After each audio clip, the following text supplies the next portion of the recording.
Get ready for the show, it's about to begin. Pro fan talk where we dive right in. Sports talk, hot takes, ain't nothing we lack. We the real fans, nothing holding us back. Mic check, 1, 2, y'all know the drill. We bringing the energy, we keep it real. From touchdowns on the quick air on the slam dunks on the court. Every sport, every game, we holding down the fort. We breaking down the plays, dissecting the stats. Pro fan talk, we keeping it fat. Debating with passion, no filter, no doubt. We the voice of the fans, we scream and we shout.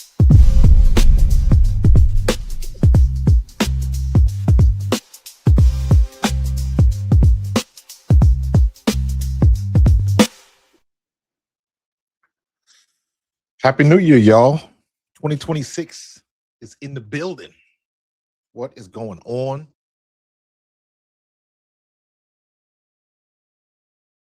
And of course, first thing I do in the new year is mute my mic. What's good, Chris Bruce? First out the limo, Carlos, Eagles season. Eric Stewart, I appreciate y'all. Arthur McQueen, I appreciate y'all on the first live for the new year. What is happening, man? What is happening? Can you believe we have already gone through another year around the sun? And blessed for it, man. I hope you had a blessed and happy holidays. Hope everything was good with the family, with the kids, with the grandkids, whatever your situation is. And we rocking and rolling and going to continue to do it big in 2026. I appreciate everybody. Let me say that first and foremost. Everybody that's been rocking with me for this year, 2025 and longer. The goal is to double the size of my squad in 2026, and we're going to do some big things. Listen, I already got a new theme song coming for y'all. Already got it worked out, hooked it up with the Suno. I got to put a video together. I got a new intro coming. You know I can't just leave everything in 2025 like it was. I gotta come up with something for 2026. Got to do something new. You know how it is, man. So I'm gonna be rocking and rolling. Got some stuff I got to work on. It's coming. It's coming. It's coming.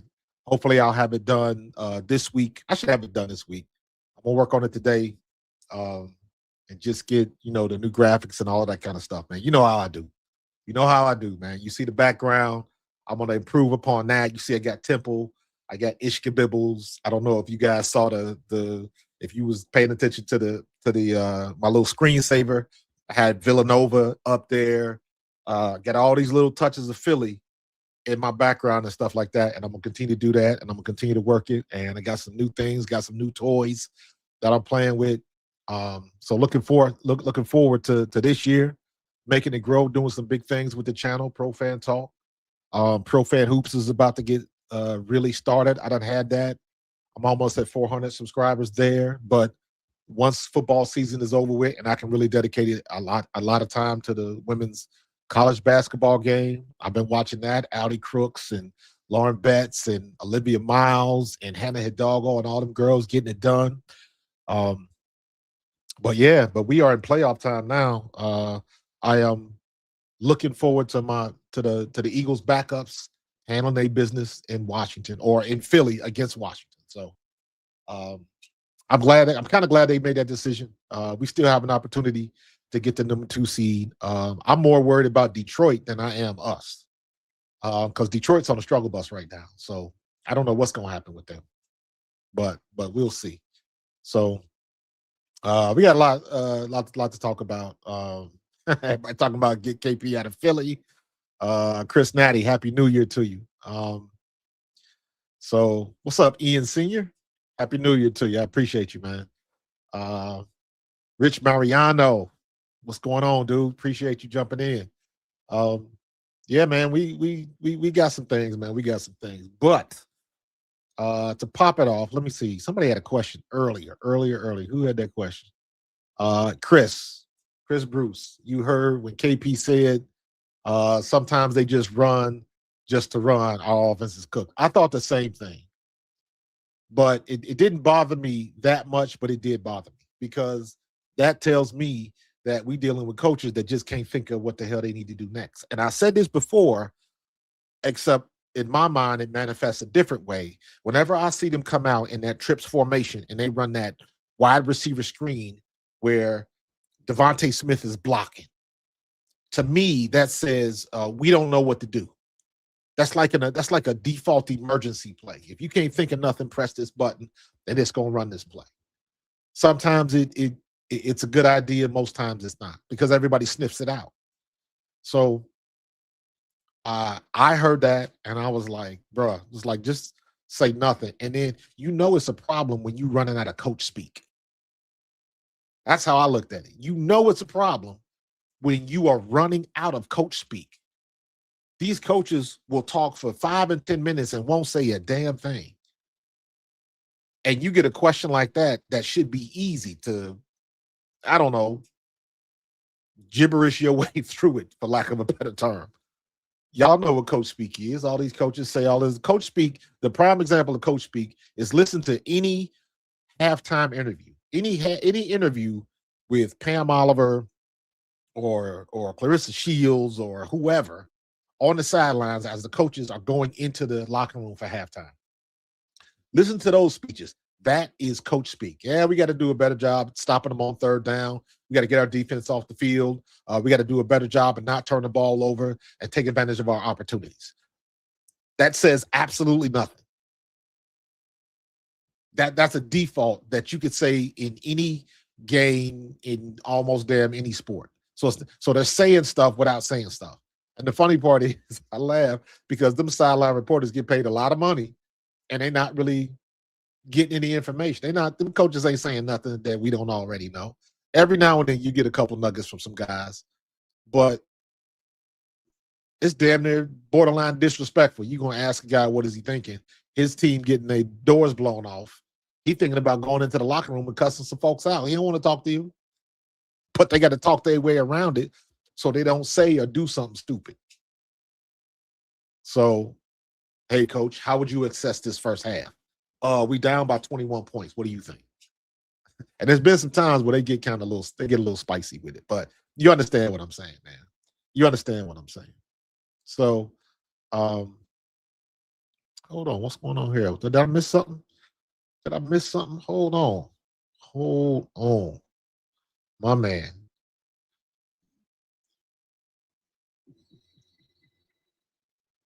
Super chat. My man, 24 Birds with the first super chat in 2026. Don't be afraid to follow his lead. I appreciate that, 24 Birds. You've been rocking with me for a while, showing support. Much love and appreciation, brother. My first super chat of 2026. That is what's up, man. I appreciate you. He says, respect, coach. I used to think Buddy Ryan was the greatest defensive coach in Eagles history, but I think that Bills game put Fangio over the top. I'm not going to argue with you. I am not going to argue with you. Vic did work. Vic did work to shut down the reigning league MVP for 3 3/4 quarters. It was 5 minutes and 44 seconds or something. 5 minutes 52 left in the fourth quarter when Josh Allen finally scored. And that is a testament to what Vic Fangio was doing. He got these boys balling. And we're getting a little extra rest. We're going to get Lane Johnson back on offense. We're going to get Nakobe Dean back on defense. And not for nothing, man. Not for nothing. Y'all know Nakobe is my dude. I had a chance to meet Nakobe. I was efforting trying to get him on the show during camp. But every now and then I'll send Nakobe a message and all that kind of stuff, man. He'll respond. But this dude has been nothing short of stellar when he has been on the field. And Jahad Campbell has been balling. If it wasn't for Nakobe Dean playing at the level that he's playing at, in my opinion, Jahad Campbell had an opportunity to be Rookie of the Year. Defensive Rookie of the Year. He had a legitimate opportunity, but it is undeniable what Nakobe Dean has been doing for the Eagles on defense. And nobody had that on their bingo card. You knew he was going to be good, but damn. He went Super Saiyan 4 on you. He wasn't playing. So But 24 birds, I appreciate you, bro. Um, KP isn't going anywhere until after the season. Yeah. He ain't going nowhere. When we had that mini bye week, when we had that 10 days off, we played on a Thursday, and then the next game was on Monday night. Um, if they were going to do anything, it would have been there because they would have had plenty of time to process it and figure out what the next step is. Get another voice in there, and you know, you got a week to get used to a new voice. So that would have helped, but it didn't happen. And once they did not do that, you ride with them to the end of the year, and I'm okay with that. I'm okay with that. Ride with them to the end of the year because we found out with the whole Matt Patricia thing back in 2023, making changes like that at the wrong time can be detrimental, can be devastating to your team. So I'm not. I wasn't worried about that. Not too bad. I didn't mind that at all. Um, it's like putting a new driver behind a Formula One race car and expect him to finish the race. That's a good analogy, man. That's a good analogy. And he's coming in cold, so he don't have to feel of the track. How many warm up laps did he take? All of that type of stuff. He don't know what the car is doing. That's a great analogy, dude. Great analogy. Um, Happy New Year, fam. Um, yeah, Tomlin wants no part of them interviews. Oh my god. What's up, Chris 3K? What it do, man? Happy New Year to you, bro. Um, did we leave that is the question of the day. Did we leave that offense back in 2025? Hopefully some of it. The good stuff we took with us. Let's leave the old stuff behind, man. We gotta be better than this. Love the DBZ reference. One of the things I'm trying to do this year, man, I know I don't have a lot of time, but I do love anime. I just haven't had time to watch it. I can't get into like stuff like One Piece. I can't get into those. My grandson was telling me like One Piece has got like 108 episodes or something goofy like that. I ain't got time for all of that. But Sakamoto Days. There was one anime I watched. I think it came on Netflix. It was like eight episodes or something. It was called Trese. It was like a Filipino story, Filipino fantasy. It was like two worlds, demon worlds, and all this kind of stuff. It was pretty good. It was pretty good. But yeah, Sakamoto Days, One Punch Man. One Punch Man has had to be Attack on Titan and One Punch Man. Up until those came out, with Titan being what I saw first, and I'm talking years ago when I saw Titan. I remember watching Titan for the first time and saying to myself, this is something that I've never seen before. I've never seen this concept. I've never seen a story remotely close to this because a lot of anime and a lot of animated stuff is just rehashes or it's similar to something else. When I saw Titan and when I saw One Punch Man, I was like, I have never seen anything remotely like this. And it is crazy. I remember laughing out loud the first time I watched the first season of One Punch Man. I was like, what the hell am I watching? It is hilarious. And how they go back and forth with the animation and the real detailed look of the heroes versus the plain Jane when he's like the regular dude, the regular bald dude just walking down the street. Like that stuff was hilarious to me. So and I'm saying all that to say I want to get back into it, but gotta pick my shots, man. Gotta pick my shots. The Kobe, Zach, and Campbell, that is a luxury, man. That is a luxury. And if you think about it, we needed that depth. We needed that depth. So I hate this. I hope they figure out a way to keep Nakobe Dean. They have to. They have to. Because we've had Howie Roseman in the past. Remember when we got rid of TJ Edwards? He was playing at a high level, at a Pro Bowl level. I'm not sure if he made the Pro Bowl, but he was playing at a Pro Bowl level.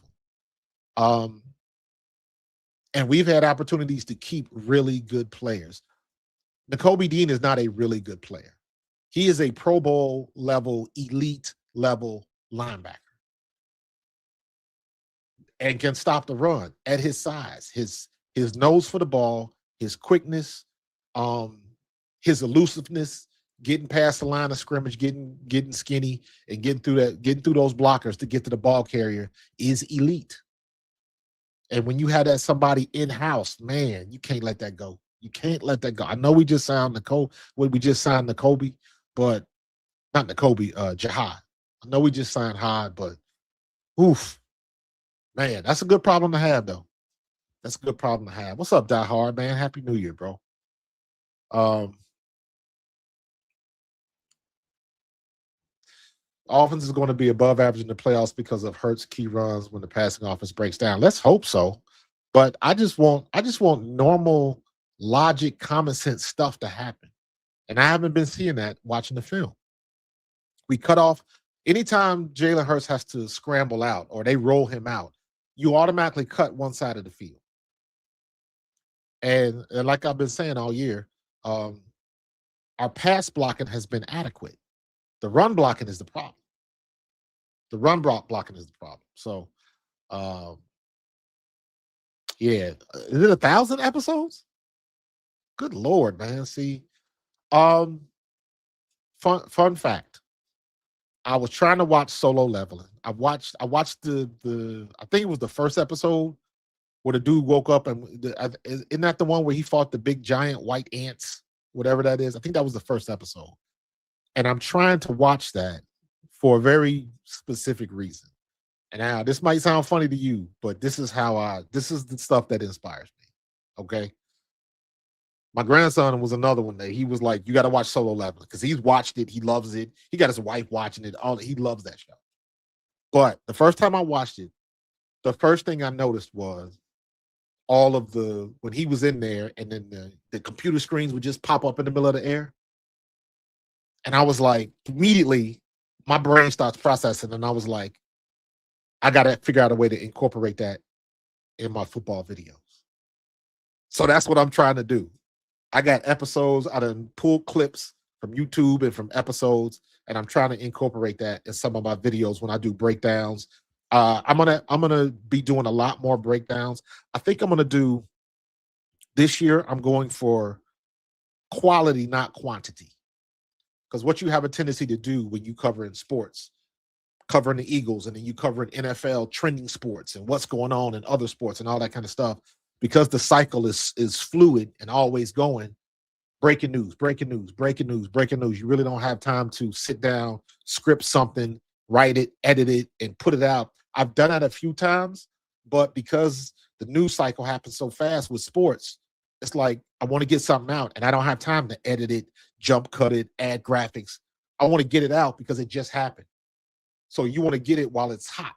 And that's the thing I'm finding with doing a lot of the Eagles news and stuff like that, like the situation with Trayvon Diggs. I had to put something out real quick. Then it came with that. The situation with Jalen Hurts and them sitting the starters, all of that kind of stuff. You want to get that information out as soon as it's trending. So this year, one of my goals is to do a lot more scripting so I can do more quality and not necessarily the quantity. So I might be scaling back and producing like maybe 2, maybe 3 videos per week. Now I can still get on and do the lives. The lives are the lifesaver because the lives, like I'm doing right now, I didn't plan on doing this. I wasn't going to do this. I was going to jump on like late tonight, like around 10 o'clock, like I normally do. But I was like, let me do something at lunch. It's 2026. I don't want to wait. New year, all of that type of stuff. So I just made me a quick thumbnail and let's just roll with it. So if you saw the thumbnail, we'll get into that in a minute. I was talking about this on the Bald Eagles podcast with me and Tone yesterday. This is, or was the day before yesterday, whenever it was. This is I got the graphic that I was referring to where it had all of the years and all of the quarterbacks that Jalen Hurts has beaten.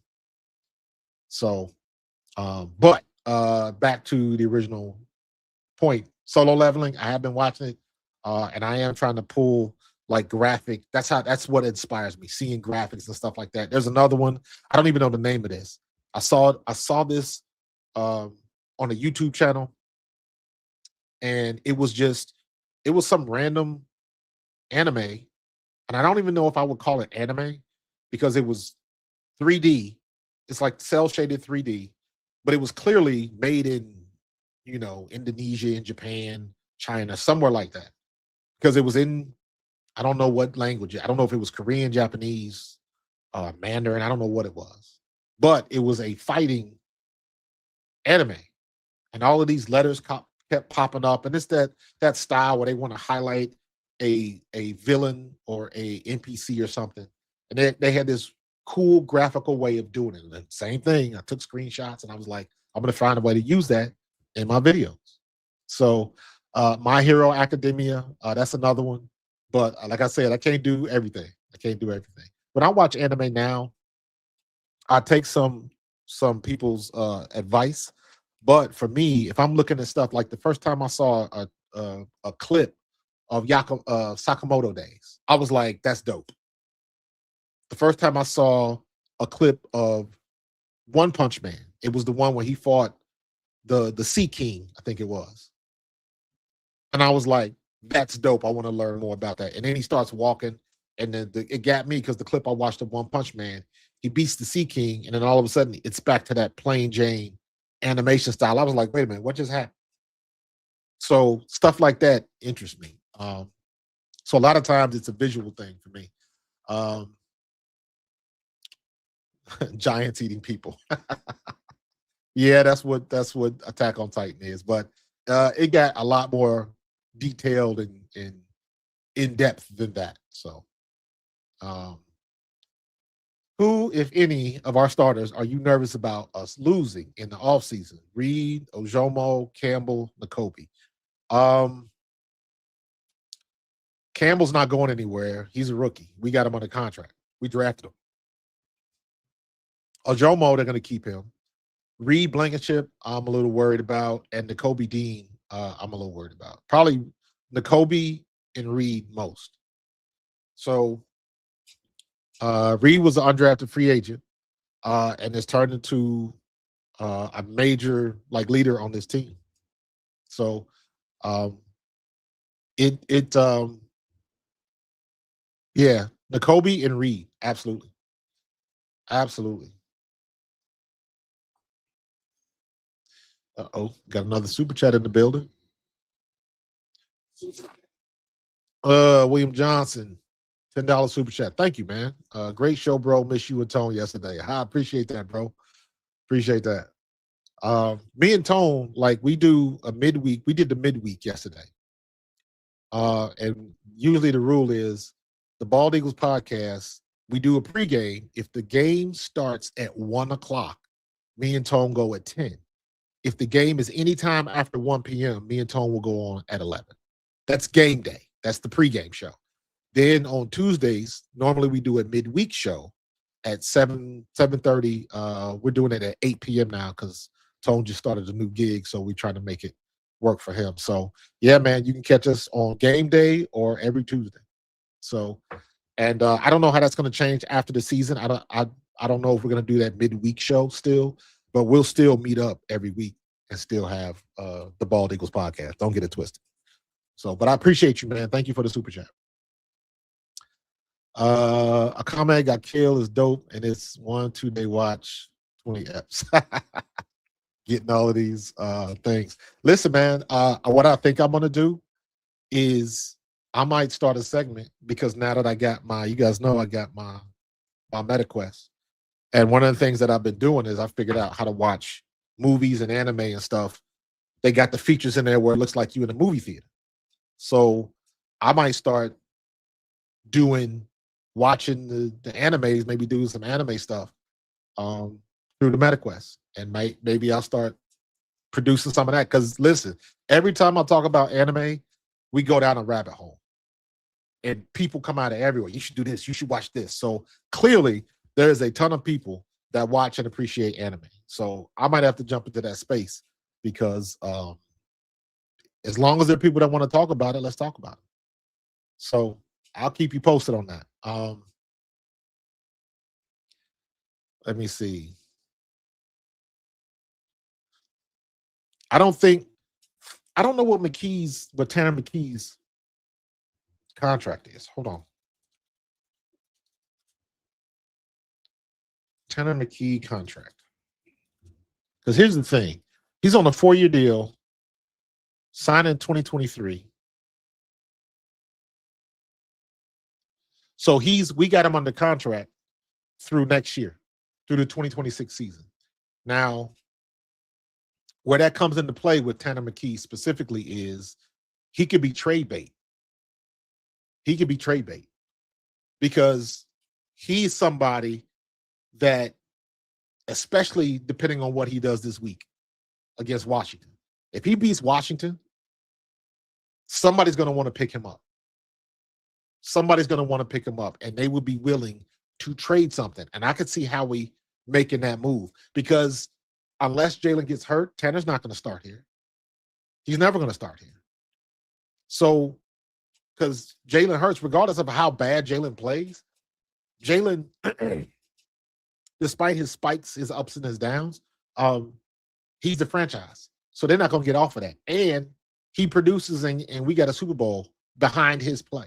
So they're not going to get rid of Jalen Hurts. I don't give them what they say on the radio and all that kind of stuff.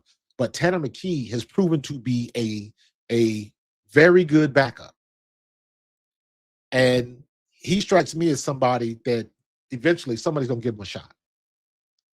So I could see somebody offering a couple of picks for Tanner McKee and Howie Roseman taking that deal. Because you know Howie Roseman can flip picks and move up in the draft and all of that kind of stuff because we got some needs that we got to fill on the offensive line. We need new tight ends. We got some things that we got to handle.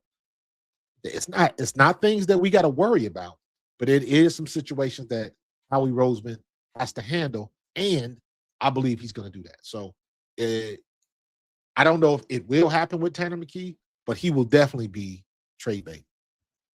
So, or he might not say, I don't want to go anywhere. I want to play out the last year of my contract and see what free agency holds for me. Because somebody is going to pick him up. He's too good somebody's going to pick him up. They just paid Tyler Shuck. Why would they do that? I understand what you were saying because he looks better than both of them. But they drafted Tyler Shuck, so they got to stick with him. What's up, Dave Money? We'll see. I say that because you don't know what somebody will be willing to give up, and you don't know what somebody you don't know what their precedent is or what they need. So Howie's good at catching teams when they really need something bad, and you can get a good deal. So I don't know. Things get real wonky when you're talking about draft picks and trades and moving up and down in the draft. People do crazy stuff. So just look at the stuff that's going on in Cleveland. I've been covering a lot of the whole Shador saga and all that kind of stuff in Cleveland. Some of the stuff that they've done is ridiculous. Absolutely ridiculous. What's up, Q? Happy New Year to you, bro. Kicking it in cold rain. That's what I'm talking about, babe. Back home with the crib. So, as soon as the season is over with, what does everything switch to? Draft coverage, combine, and then the cycle repeats. So, you know what, Panda? Normally, I would agree with you, but the way things have been going the last couple of years with Anthony Richardson, with Phillip Rivers, with Danny Dimes going to the Colts, with Kirk Cousins, Kenny Pickett, Joe Flacco, what he did in Cincinnati, all of that stuff, man. Normally, I would agree with you, but with the Aaron Rodgers in Pittsburgh, you're not wrong. But teams have been reaching on these veteran quarterbacks. So when it comes to quarterbacks, 26, 27, 28 years old is young. That's a young quarterback with good experience. Especially the way the NFL treats quarterbacks now, the longevity is a little bit better because they try not to get him hit. So what's up, Key Shorty?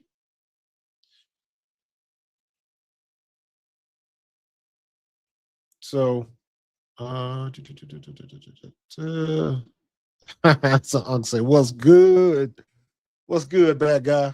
Appreciate you. Coach, do you think the Eagles coaches are seriously going to game plan this week as if the starters were playing to win? Absolutely. There's only one way to game plan, period. There's only one way to game plan. That is one thing that is consistent. You don't change up your game plan because you're not playing your starters. You attack the same way. You watch film, you find the weak points, and you exploit those weak points. That's the game plan. Now, what plays they call and what they do to achieve that goal is different. I think what you might be doing is confusing.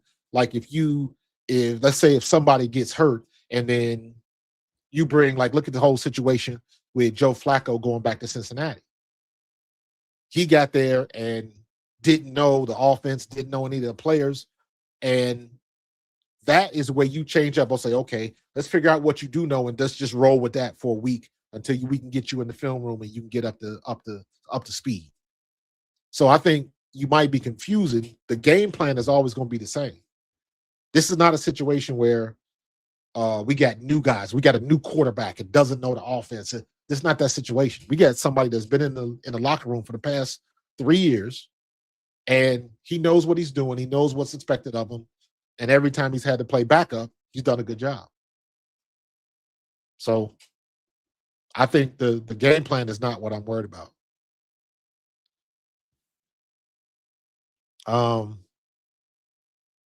He can, if he gets an opportunity to do it, man.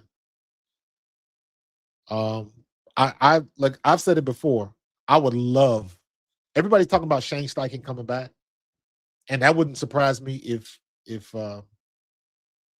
Sirianni tried to make that happen. But I think, at least I would hope, that Howie Roseman goes with somebody from the outside.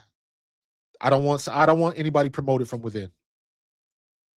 That's just my opinion. I want somebody from the outside. I would love to see Eric Bieniemy here. I would love that. I think that's the type of coach Jalen could excel with, because he is a hard, demanding, but fair coach.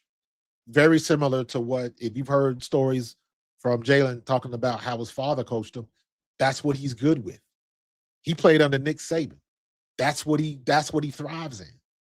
So I think somebody like Eric Bieniemy would be great.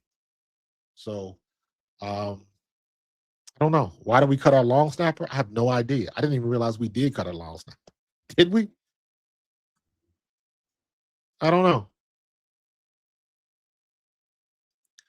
So do you think rest will help this O-line, or is the issue fundamentals, execution, and scheme? Yes and yes. Two things can be true. The rest will help the O-line for the guys that are still banged up. And there's never a bad time to get more mental reps, especially when you see some of the steps and some of the things that Cam Jurgens was doing. I don't know if he was just taking the wrong step, because with offensive linemen, everybody thinks it's their strength. It's not their strength. It's their feet. Their feet is the key, because you got to be able to shuffle around, get your body around, and maneuver your hips and get that big 300-pound defensive lineman in position so you can make a block. That's why that young kid is everybody wanted him. What's his name? Lampkin? That kid is only 5'11", but he was like a world-class wrestler. So you know his feet have to be phenomenal. And when I saw some of his tape from the Senior Bowl, he was taking out dudes 6'3" and 6'4" from the big schools, because it's all, when you're in the trenches, it's all about leverage. And it doesn't matter if you're 6'5" or you 5'11". If you can get the guy where you want him to go, you win. And that dude Lampkin has got ridiculous feet. Go look up some YouTube stuff on him and look at his wrestling acumen and look at his feet. Feet make it work. That's why Lane Johnson is so good. That's why Jordan Mailata is so good. Jordan don't get enough credit. That's why Jordan Mailata is so good. People don't understand, if you've never been in his presence. I've been with Jordan. I got pictures with him when I was at Vise Luau a couple years ago. But like, I don't think people understand how ridiculously big Jordan Mailata is. And then when you figure out how big he actually is, go on YouTube and watch that video of him playing rugby in Australia, which is why we got him in the first place. Go watch that tape. And then you realize you got somebody that big moving that fast, and now he's got hands. It's all about the feet. It's all about the feet.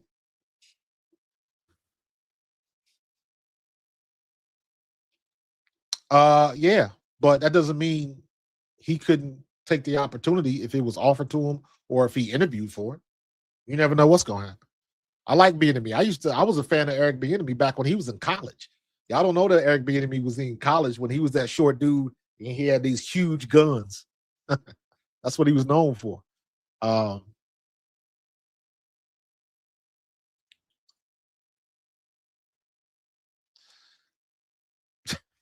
Space Jam aliens took Cam's blocking away. He need to get it back.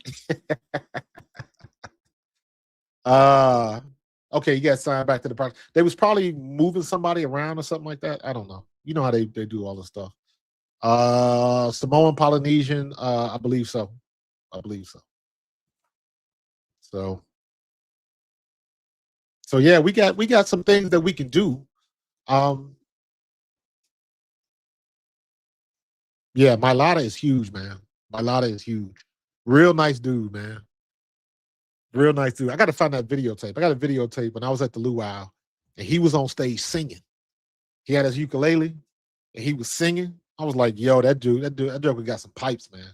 Like, he can sing for real, for real. Like, I'm surprised him and Jordan Davis ain't put out a record. Yeah, he for real.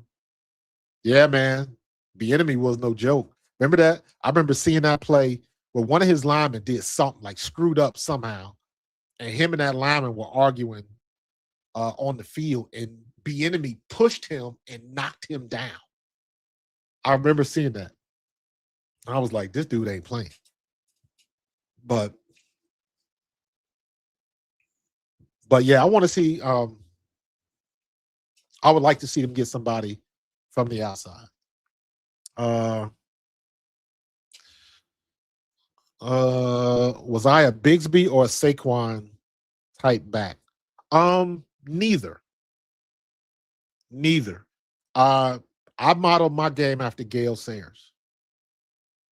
Gale Sayers was done playing football before I started. Gale Sayers stopped in like the early 70s or whatever. Or even this, I can't remember. But I remember how it happened for me was I was just playing football. And then, of course, when you get to high school, you gotta at our high school, we had a really good football program at my high school. And our coach was a real big deal in Cincinnati, Pat Mancuso. And it was a big deal because for all of the freshmen coming in and going up to, because when you were a freshman, you played freshman. I don't remember many freshmen playing on varsity. You were freshman, you played with the freshman team. And then when you became a sophomore, it's like you graduated, because if you were a sophomore, junior, and senior, usually sophomores and juniors played JV. So it was a big deal as you going into your sophomore year of football. Coach met with every player, talked to him and say, hey, so what you want to play? And up until that time, I was a nose guard. I played nose guard in Little League, nose guard and fullback. Because I was fearless. I didn't have any moves. I was like a straight ahead guy, and I would try to run you over. And at that age, nobody wants to tackle. So I would just lower my head and try to run through somebody's chest. And when you were a kid, didn't nobody know the right way to tackle and all that kind of stuff. So I was a fullback and I played running back. I was a nose guard / running back my freshman year, but everybody knew me as a nose guard. And then when I met with the head coach and he asked me what position I wanted to play, and I told him running back, he looked at me like I had 3 heads. He was like, "Really?" So I was a late bloomer.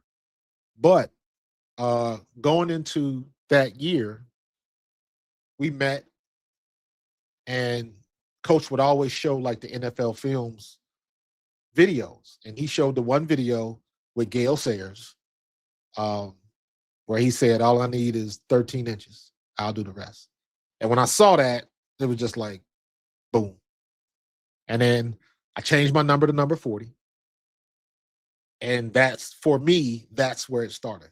I modeled my game around Gale Sayers. I was not a juke and I didn't have that like blazing speed, but I had like, if I could get around you, you wasn't going to catch me. I was fast, but I was not like blazing fast.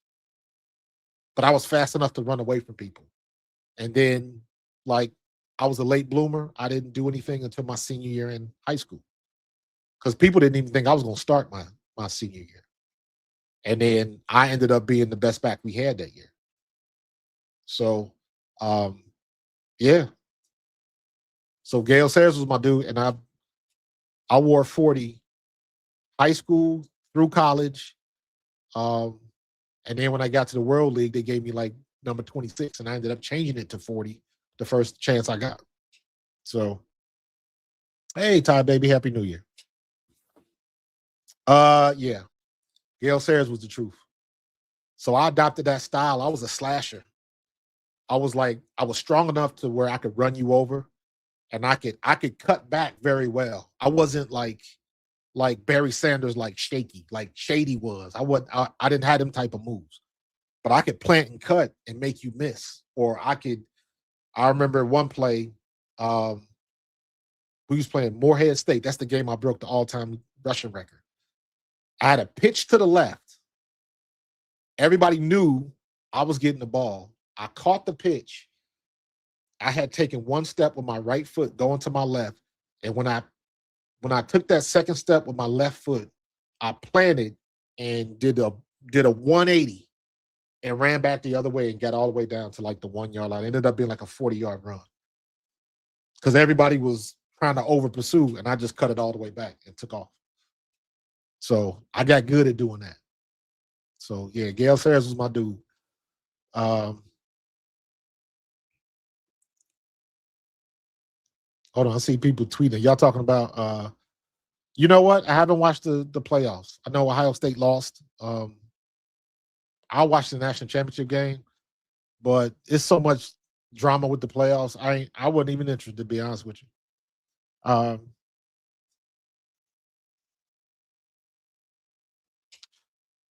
If you're talking about AJ, that's low hanging fruit, man. People are looking for something to complain about, and AJ was that person. Even though you got plenty of examples around the league of what real diva behavior is, that was when I got pissed off at a lot of people in Philadelphia, and I was like, y'all thin skinned, and you can't call yourself Philly fans, because Philly fans, we built different. We thick skinned. We can take it as good as we can dish it.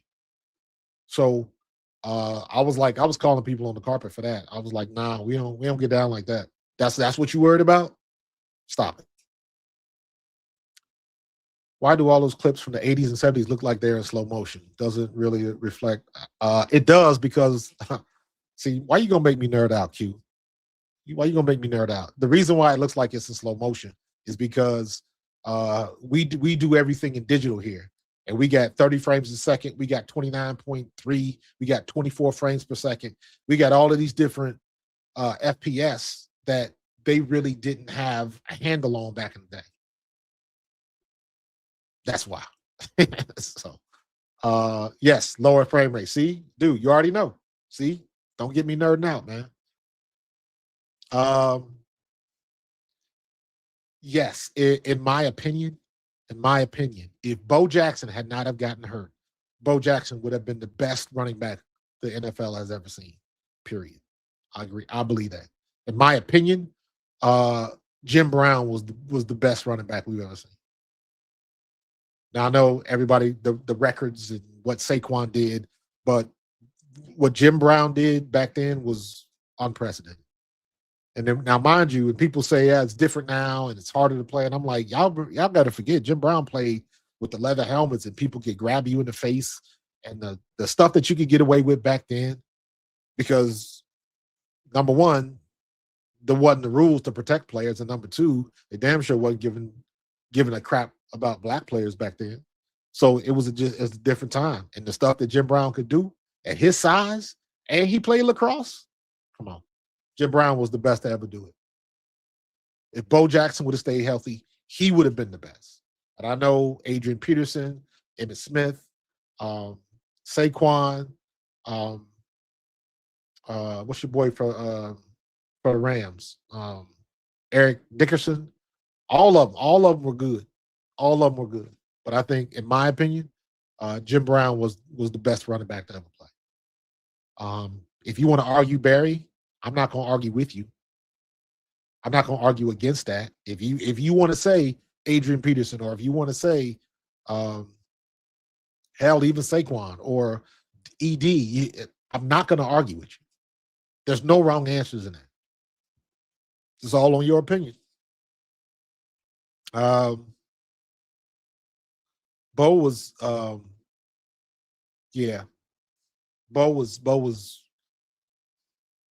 you had to see it for yourself. You had to see it for yourself.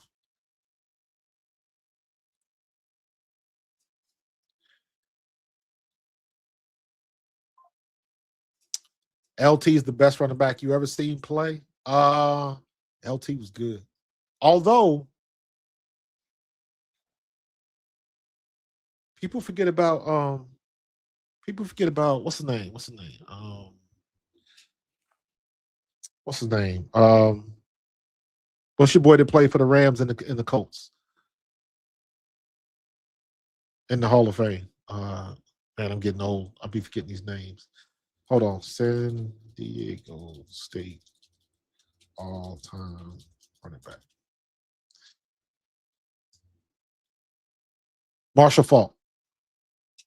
Yes, Marshall Faulk. Because and he's not on TV a lot now, and the way social media is, a lot of people don't understand how good Marshall Faulk was. Oof. A lot of people don't really understand how fast Marshall Faulk was. So you gotta give him his props. Marshall Faulk was a problem. Oof. He was a problem. And just LT. I can't fault LT. Like, again, there's no wrong answers in this subjective. I'm old school.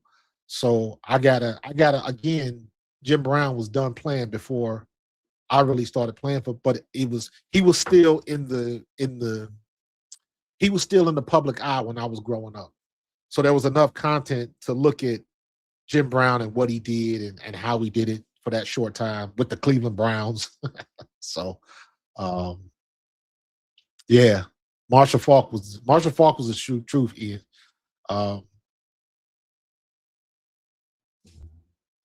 Yeah, Randall. And it's a shame because Randall at that particular time. Here's the thing with Randall, because Randall was my quarterback. I got love for Randall. Randall hosted me as a rookie. I had Thanksgiving and Christmas at his house. So I got nothing but love for Randall Cunningham. Randall was my quarterback. But you didn't see Randall's potential realized until he went to Minnesota, when he had two elite level receivers. Now, I think it may have been different if Chris Carter would have been able to stay and things would have worked out a little bit differently. You know, Fred Barnett was my dude, but Fred Barnett was not in the class of Randy Moss or Chris Carter. So when he got to Minnesota, Chris Carter was there. That was Randy Moss's rookie year, and he went nuts. he went nuts. And that just goes to show you that you need a Robin to your Batman if you're gonna play quarterback. Period. If I say Joe Montana, who you gonna say? Jerry Rice. Everybody, you look at, if I say Dan Marino, who you gonna say? Mark Duper. If I say Tom Brady, who you gonna say? Gronkowski. So when you have quarterbacks like that, you got to be thrown to somebody. If I say Patrick Mahomes, who you gonna say? Travis Kelce. Even look at Donovan. If I say Donovan McNabb, even though it was very short-lived, probably the first name you think of is Terrell Owens. And now, today, the 2025 and 2020 season, and since 2023, if I say Jalen Hurts, you're going to say A.J. Brown. So we have the duo. Hell, we got the trio. Hell, even the quad. We got two receivers and a tight end to complement. So you definitely need those pieces together to get the most out of your quarterback. That's what Randall had when he went to Minnesota. He was throwing it up there, and Randy Moss was going up to get it. And they should have went to the Super Bowl that year. Freaking kicker. That was his year to realize his greatness. And if they would have realized that, if he'd have gone to the Super Bowl that year, he'd have been in the Hall of Fame today. So something like that. Randall was second place MVP a couple times. LJ Smith. Yeah, LJ was the blanket at that time, but think about all of the groups of the receivers like Thrash and all of the receivers, Todd Pinkston, all the receivers we had during that run, most of the time with Donovan and Andy Reid. And then all of a sudden T.O. comes in and it's like it blows up. But it just goes to show you that even when somebody's a diva, even when somebody is as disruptive as T.O. was, the talent was undeniable. He did it in San Francisco. He did it in Dallas. He did it here. Everywhere he went, he was the show. And it's one thing to be the show, say you the show, claim you the show, and everybody knows you the show. It's another thing to have all of that, and then everybody tries to stop you, and they can't. That's saying something. So again, it just goes to prove the fact that I don't care who you are at quarterback. If you don't have those pieces in place to help you get to the next level, it don't matter. It don't matter. It's got to be able to work. Like I look at somebody like Barry Sanders and I look at Megatron. How in the world did they never win a Super Bowl? That's a shame to me. Barry Sanders and Megatron were on the same team and they could never get to the Super Bowl. Do you realize how supremely difficult it is when you got two players like that were the best in their class to ever do it? Barry Sanders is arguably the best to ever do it. And again, like I was saying with my whole thing with Jim Brown, I can't argue if you say that he is, because I watched him play. And then some of the stuff that Barry used to do just didn't make. What nobody watching Detroit. They was going to the games to see Barry Sanders break one because he would do it every game. And they never got to the playoffs. They could never. It just wasn't enough. And you had two players like that on the same team, and y'all couldn't make nothing happen. Do you understand how supremely difficult it is to make it to the playoffs? What was the story when we lost the Super Bowl? And they got the picture of Jalen coming off the field with the confetti in the background, and he got that kind of, that look on his face. Like, what did they say after that game? How hard it is to get back. Remember, that's what everybody was talking about. Because they were looking at Jalen like, this was a one-off year for Jalen. He ain't gonna never go back. Again, do you understand how supremely difficult it is to do what Jalen Hurts has done? And in both situations, he outplayed. Let me say that again. In both times we've gone to the Super Bowl, he outplayed the best in the business. Every time the Eagles have won a Super Bowl, our quarterback has outplayed the best in the business. Nick Foles did it with Tom Brady. Jalen Hurts did it twice against Patrick Mahomes. We outplayed the best in the business. So don't tell me Jalen Hurts done lost a step or he don't know how to do it or he just ain't got the tools. Don't give me that. Don't give me that. So after the last game, you got to think that, hey, Patullo, you got to get it together. Hold on for a second. This is my sis caller.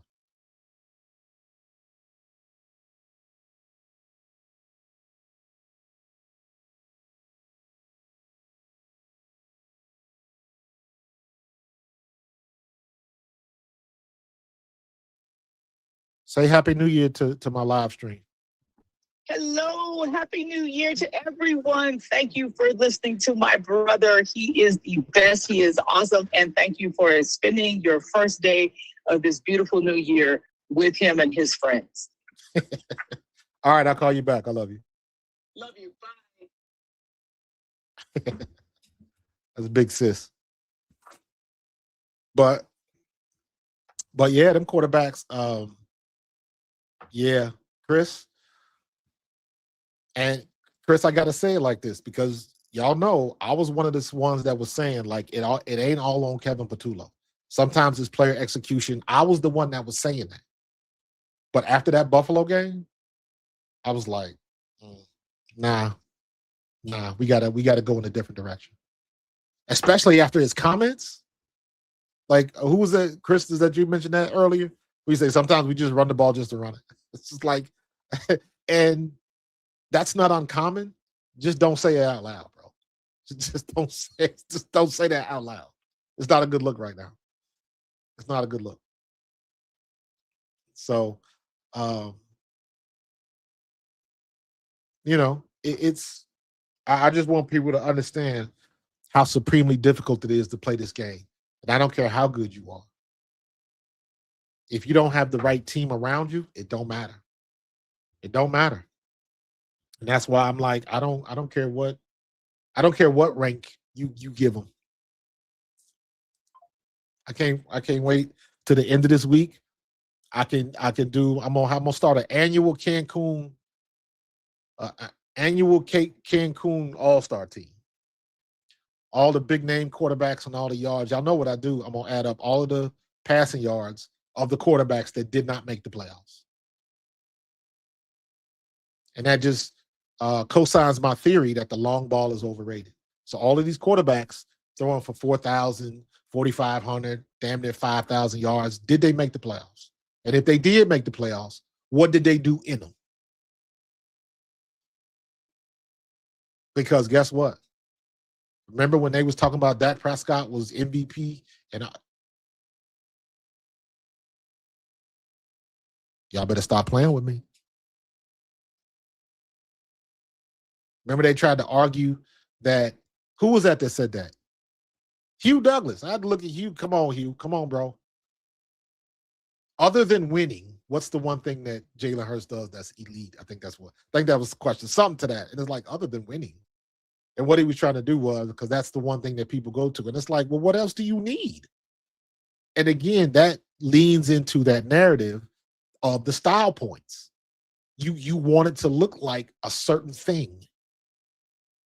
You want it to look like a certain way. And if it doesn't, regardless of what the results are, you got a problem with it. If we win a game and don't throw for 300 yards, you got a problem with it. Quarterback's not good enough. He's not going to be able to do that in the playoffs. Why not? Why not?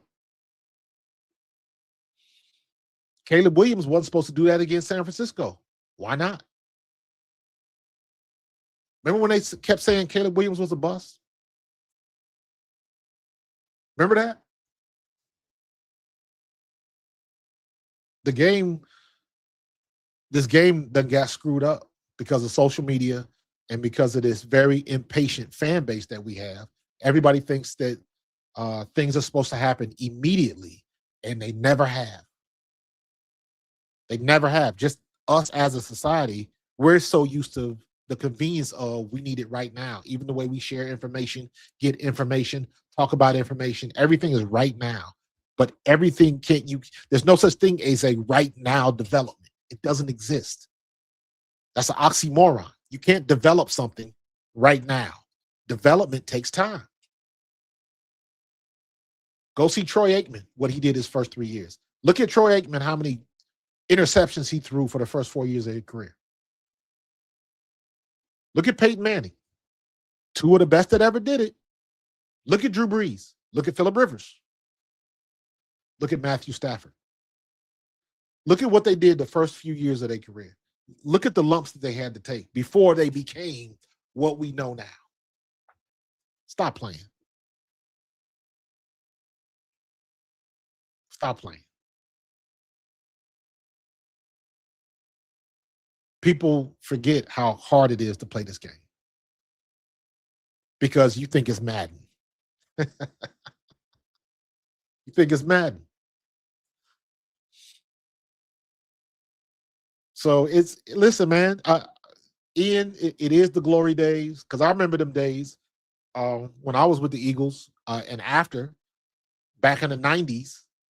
And the joke that they used to do is people, other teams used to come to our town and they would wear the ring pops, the candy, the ring pops. And they would say, this is the closest you're ever going to get to a ring.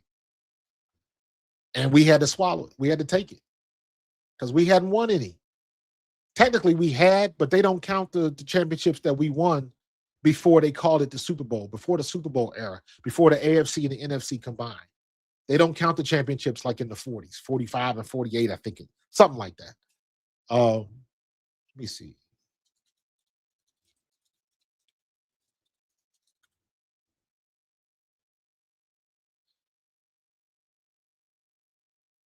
Yeah, pre-Super Bowl era NFL championships.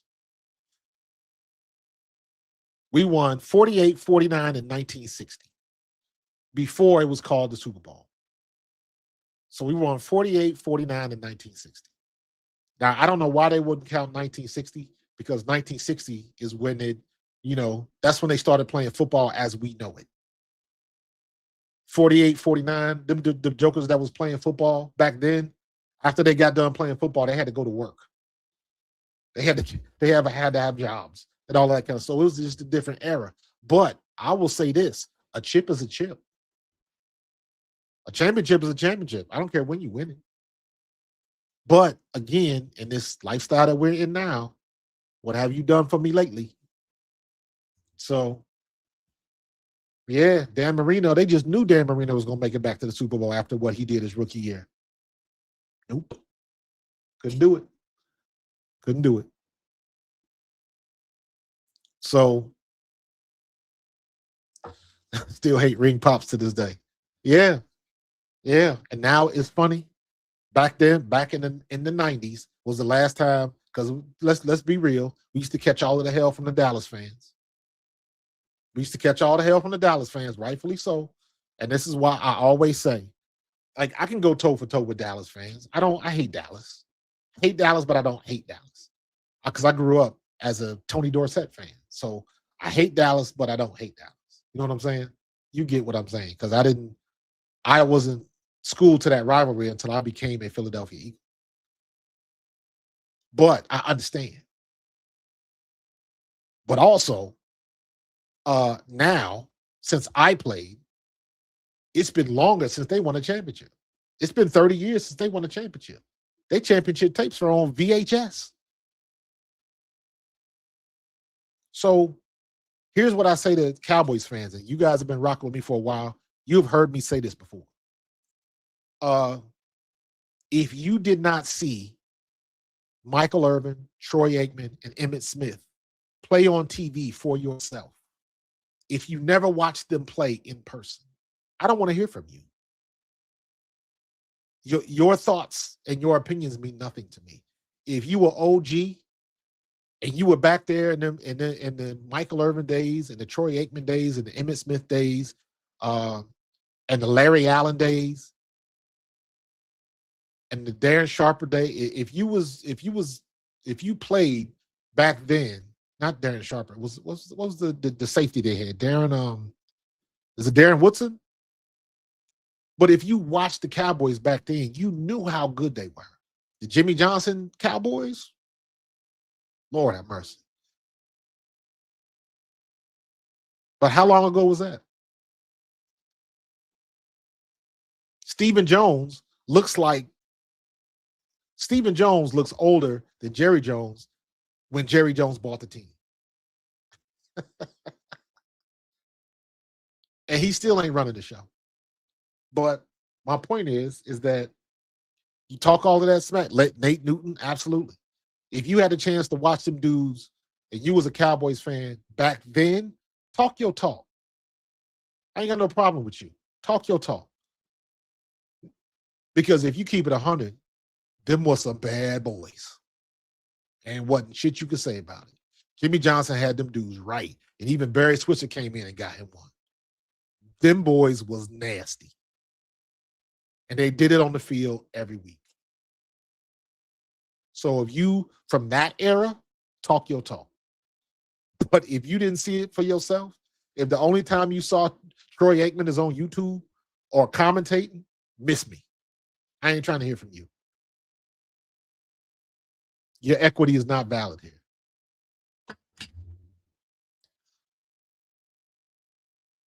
So that's how I look at things, man. And I think just this day and age, I just think people forget how supremely difficult it is to win in this league. It was no less difficult when the Chiefs were doing when Patrick Mahomes was doing his thing. It was no less difficult. When Tom Brady was doing his thing, it was no less difficult. They were just good at it. Now they may have cheated a little bit, but North Turner and Jimmy, yeah, man. When you get the right combination of people, it ain't nothing you can't do, man. Nothing. So, you know what? I remember, Pan, people used to say that Switzer won off of Jimmy Johnson's players, and he did. And he did. Mike Tomlin won off of Bill Cowher's players. But don't act like that those are two isolated cases. The turnover with NFL coaches happens all of the time, and sometimes coaches inherit phenomenal teams. And there's plenty of cases where coaches inherit phenomenal teams and they still don't win. So as much as people want to say, that was Jimmy's team, he didn't have to do nothing. No. It don't work that way. I don't care if you like Barry Switzer or not, because a lot of people didn't like Barry Switzer. They still couldn't stand Barry Switzer from all of his Oklahoma antics. But guess what? He came onto a NFL franchise and he won a chip. Like him or not. Mike Tomlin did the same thing. If it was so easy, how come Bill Cowher couldn't do it before he got fired? Like, you see what I'm saying? So I don't agree with that. You get what you get, and you still got to make the most of it. That's the hard part. That's the hard part. So, Tony Dungy and the Bucks, absolutely. Absolutely. Absolutely. Yep, Gruden came in and won a chip, but guess what? How come, as great as a coach as Tony Dungy was, how come Tony couldn't get it done? How come Tony couldn't get it done?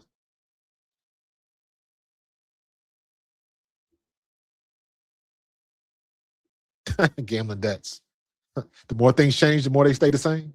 Can you imagine O'Donnell in today's NFL with sports betting and all that kind of stuff? Oh, God. I thought he got fired. You're right. My bad.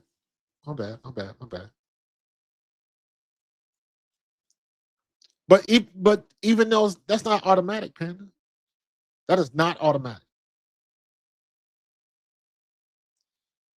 Just because you get a team don't mean you can coach a team. You still got to do the job. You still got to do the job. Yeah, he went out on top. That's my bad.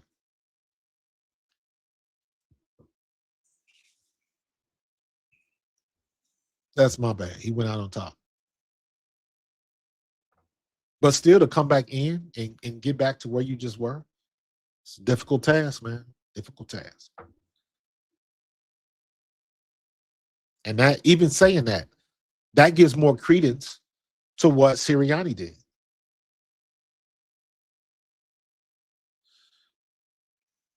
Love the shirt. Oh, yeah, man.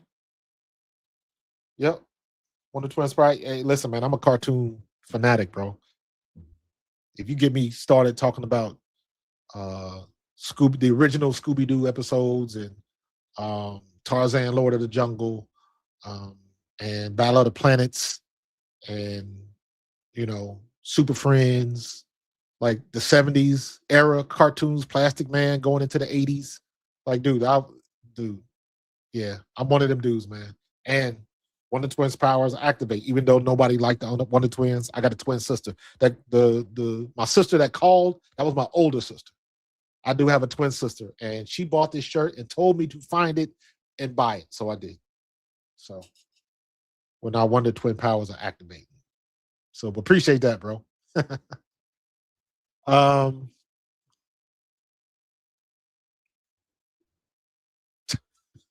anybody can coach this offense by booting up Madden and choosing random versus what KP did last week. The funny part is I can't really argue with you because that was bad last week. That was horrible. Yeah. Yeah, yeah. Married with children.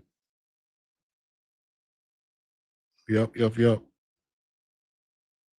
Back in the day, man. Back in the early Fox days when Fox first became a network. I remember that. So, but yeah, man, we gonna sit everybody down this week. And we are gonna get some rest, and we're gonna see what we can see. We're gonna iron some things out.